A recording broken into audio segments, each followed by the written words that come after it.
were sent to the UK police. Here's a sampling of them. Am I a bad person? Because the more you didn't like it, the more I enjoyed it. I fucking loved how much you hated it. Turned me on. Are you seriously so offended I strangled you a little bit? You didn't fucking pass out. Chill the out. Jesus Christ, I thought you were cool. What's wrong with you? Hey guys, welcome back to my channel, and today we have yet another dig at Chris. Yeah, just for the fun of it, because we all just hate Chris Ingham just for no reason whatsoever. If not for this particular post, why else would we hate him, right? But Chris Ingham has long since pegged himself and made a lot of money, may I add, out of being this wholesome family channel, right? The ones who look after their fans and they love their fans, most of whom are teen girls, obviously, their target market. But Chris Ingham's devotion to a higher cause, a higher power, if you like, and that would be Andrew Tate, just takes a little bit of getting used to, I have to say. So, Chris has, amongst other things, you know, he's apologised for Tate's rape allegations and stuff like that, you know. But this was one of his latest ones. He says this, and this is on his business account as well, bear in mind. So, you know, he's looking for business off people, but he's not going to get it. Supporting Andrew Tate, but this is what he says. Yes, Andrew Tate is an amazing role model to anyone, including his girls, I'm sure. Yeah, oh my word. Any clown that thinks otherwise is solely basing their opinion of him on the BS that the mainstream media pump out about him, which is just that. Lies and BS. Oh yes, absolutely. Andrew Tate is the salt of the earth, a gentleman amongst gentlemen, down to earth laddie. He's just the most amazing person I've ever come across, Andrew Tate. He would be a perfect match. In fact, put your money where your mouth is, Chris. Allow him the honour of marrying your eldest daughter. Yeah, that would be fun, wouldn't it? Fucking hell, can you imagine? Can you imagine someone like Tate married to Isabel? What would Chris think of him then? Fucking hell. Anyway, getting off topic here. So, go do actual research into him. Watch real life interviews and podcasts with Tucker Carlson, Candace Owens, all those lovely characters. Watch all of them. Then come tell me Andrew Tate is a negative role model. Clown. Oh my word. Right. So, I'm not going to answer any of this, apart from one or two things. Chris, you have 5 girls, and this guy is not a good role model. I really cannot believe that he's spewing this. Apart from anything else, it's bad for business. You know, he's on his business channel. He's spewing this crap about a person who is roundly hated by most people. He's not even allowed on social media as Andrew Tate, so he's that bad, right? And not to mention the fact that Chris has this wholesome family channel full of wholesome family values and you know, yeah, all those teen girls that Chris once tried to knock up as yeah, no wonder he don't have much consideration to the teen girls he messaged, because he has this opinion of teen girls as a whole. Anyway, there's this new evidence, or it may be old evidence, but anyway, it's evidence. It's come forward recently, and it surrounds allegations. Get this, Christopher. Allegations about Andrew Tate's goings on, shall we say, long before he entered the mainstream media. How does this happen? I don't know. The BS the mainstream media dish out, right? Fucking hell. And yet it's been going on long before he was even on TV or the news. So anyway, let's take a look, shall we? we sit down with the attorneys representing some of the victims of social media influencer Andrew Tate, what actions they're taking to hold Tate legally responsible, and what Tate's team has seemingly been doing to fight back. Welcome to Sidebar, presented by Law and Crime. I'm Jesse Weber. Now, for those of you who've been following us here on Sidebar, you know that we have been carefully covering the Andrew Tate legal situation. Tate, of course, is a former professional kickboxer, self-help guru, social media star, who, along with his brother Tristan and two women, were arrested back in December of last year out in Romania. And then in June of this year, they were charged with rape, human trafficking, and forming a criminal gang to exploit women. Those would be the aforementioned lies that Chris Ingham seems to think that the mainstream media are spewing out. The prime allegation, according to the local Romanian investigative agency, is that the brothers operated a webcam business that created an, quote, organized crime group with the purpose of recruiting, housing, and exploiting women by forcing them to create pornographic content. There are reportedly 7 alleged victims in that case, but the Tates are currently awaiting trial and they have denied all the allegations. But there are women in the UK who have accused Andrew Tate of sexual assault and abuse. And with that in mind, joining me right now are Matthew Jury and Jack Beeston from McHugh Jury and Partners, the firm representing some of these alleged victims. Gentlemen, thank you so much for coming on. First of all, Matthew, got to start with you. Matthew Jury as alleged. So first of all, I'm very happy to have you both here. Matthew, I want to start with you. For people who don't know, if you can briefly explain some of the allegations from your clients, and my understanding is you represent 4 alleged victims of Andrew Tate here, correct? Yeah, that's right. So we represent 4 English victims of alleged crimes by Andrew Tate here in England, in this jurisdiction. 3 of them, all of them allege serious physical and sexual assaults. 3 of them allege rape.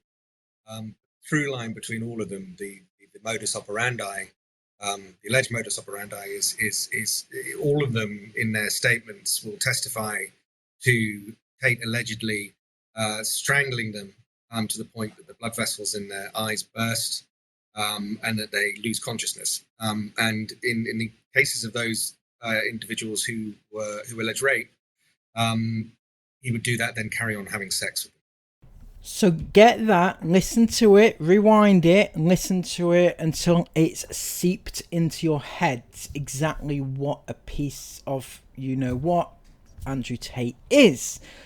He would strangle the women so tightly their blood vessels in their eyes would pop out, and then he would carry on going. So in Chris's world, I'm only guessing here, I don't want to put words into his mouth, but I'm guessing that Chris would say the women wanted that, and that was role play or whatever crap, right? No, that's never okay in any sense of the word. No, just no. So if you haven't got that, go back, rewind it, listen to it again until you've understood it fully, because it's not nice, but it's relevant. So that's that's the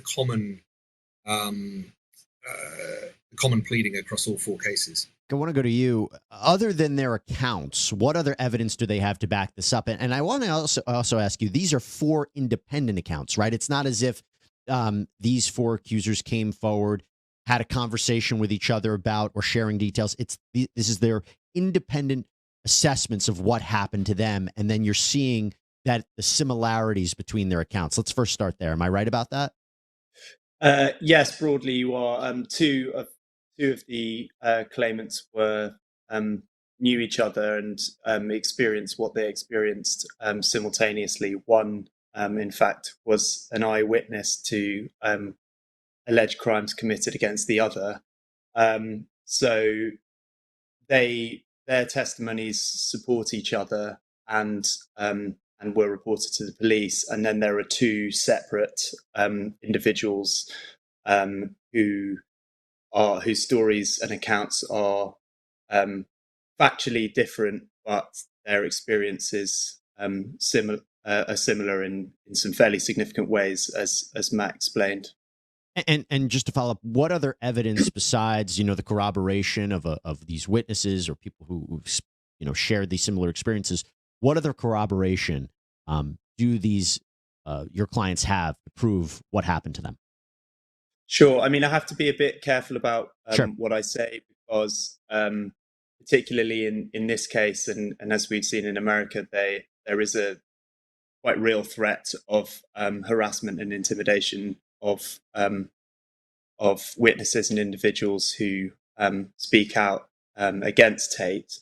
But we have, over the past 9 months or so, been speaking to a variety of corroborating witnesses, collecting their testimony. And on top of that, we have various other pieces of evidence, including, messages, voice notes, etc., which have come directly from Tate himself, and statements made by the claimants contemporaneously when they first went to the police. So there's significant evidence. It all supports exactly what our clients told us when we first met and first spoke with them, and it paints pretty traumatic picture of the alleged crimes that Andrew Tate committed. And just to follow up on that, I believe there's a text message or a WhatsApp message allegedly from Tate saying to one alleged victim, "I love raping you." You mentioned voice notes that were purportedly sent by Andrew Tate to an alleged victim. My understanding is these voice notes were sent to the UK police. Here's a sampling of them. Am I a bad person? Because the more you didn't like it, the more I enjoyed it. I fucking loved how much you hated it. Turned me on. Are you seriously so offended I strangled you a little bit? You didn't fucking pass out. Chill the out. Jesus Christ. I thought you were cool. What's wrong with you? So those were actual voice messages sent by Andrew Tate to his victims. Yep. What was it he said, the first one? I fucking loved how much you didn't like it. Isn't that lovely, lovely gentleman? In fact, Chris, I'm not, you've got 5 girls. Pick one for him. Pick one. Anyone. It blows my mind how much people will defend this absolute scum of the earth. Seriously. Matthew, again, I wanted to have you both here because what we are seeing a little bit online, and I think people want to know, is how can you authenticate that is in fact Andrew Tate? It sounds like Andrew Tate. There are those who are saying perhaps it was spliced together. How do we know what the context is? When you listen to those voice notes, what do you want people to know? How do they know that is, in your estimation, definitive proof of what happened here? So obviously, if and when this comes to trial, we could bring in a voice recognition, voice analyst expert to take a sampling of Tate's voice. Obviously, there's numerous samples of that online, and compare it to the voice in the voice notes. I would say that that's completely unnecessary. However, the provenance of the voice notes is easy to authenticate.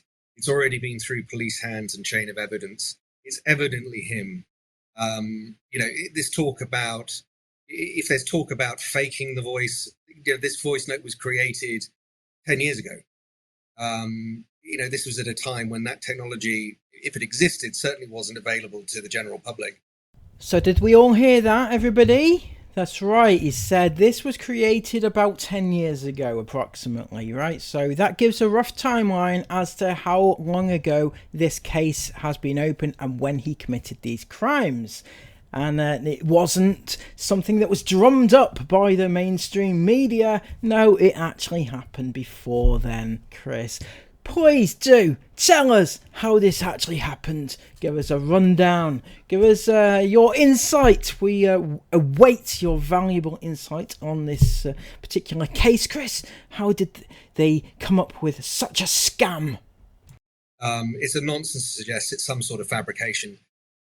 almost as nonsensical as Tate saying that these victims don't exist at all and they're somehow agents of the Matrix. It's just crazy stuff. Yeah, Jack. So again, what would be the context of this conversation? Why would Tate seemingly be saying these things to these women?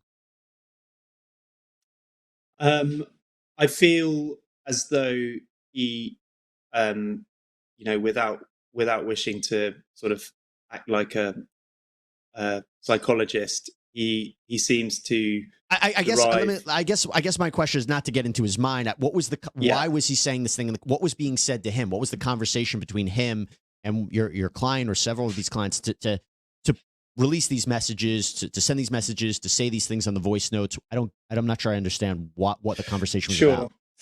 So it was essentially a conversation in which our client, having extricated herself from the situation that she had been in with Tate, had essentially confronted him after he'd begun by messaging her out of the blue with some, I can't remember the exact context, but essentially he messaged her unprompted. This is something that I think anyone with any personal experience of Tate seems to suggest that he does often. If you're sort of in his phone book, he will pop up with messages every now and then, just to, I don't know, seemingly almost mess with our client. And when she confronted him about the messages, he essentially intimated that the more she didn't enjoy it, the more he did, and that she was, essentially complaining about nothing, and that he gained immense pleasure from it. So, just as a side note on a personal level here, I absolutely hate, I find it abhorrent when men do this to women. I find it abhorrent when men intimidate women, when men bully them, harass them, manipulate them, and sexually abuse them, rape them, obviously. All those things, right? I hate about men who do that. So if you do that, that's one of the worst things that you can do to a woman, right? You can rape them. That's one of the worst things that you can do. Apart from murder, kind of goes in that sort of scale. So when people do that, when men do that, when Andrew Tate does that, and not just Andrew Tate, there are other men out there, and I dislike those too, but, when they do that, I kind of gets my back up a little bit, right? Doesn't get Chris's back up. No, he wants his daughters to marry Andrew Tate because he's the salt of the earth, right? But I personally don't like them. I can't stand them. I hate them. And I wish them nothing but misery in life. And that's my stance on it. Chris's is not. They're pretty hard read, and they're hard to listen to. And again, it seems to be part of a kind of wider way in which he operates, or operated at that time, particularly with women. Now, Matthew, I want to get into what your firm is doing right now, because let's first start from the criminal aspect. My understanding is, and correct me if I'm wrong, is that the UK government, the UK police and prosecutors believe that there wasn't enough there to actually prosecute Andrew Tate for these alleged crimes. That the idea was that while he was arrested, they dropped the case because they felt that maybe it was the idea that there had been consensual sex between Tate and these alleged victims, or that there was doubt in the case. Let's first start there about why he wasn't ultimately prosecuted. Sure. So to start with, just to explain in the briefest possible way, so the way it works here in the UK is that the police will obviously carry out their investigation, and then they will make their own decision as to whether to refer the case to the Crown Prosecution Service. And the Crown Prosecution Service, the CPS, ultimately makes a decision whether to prosecute or not, or to move forward with the prosecution.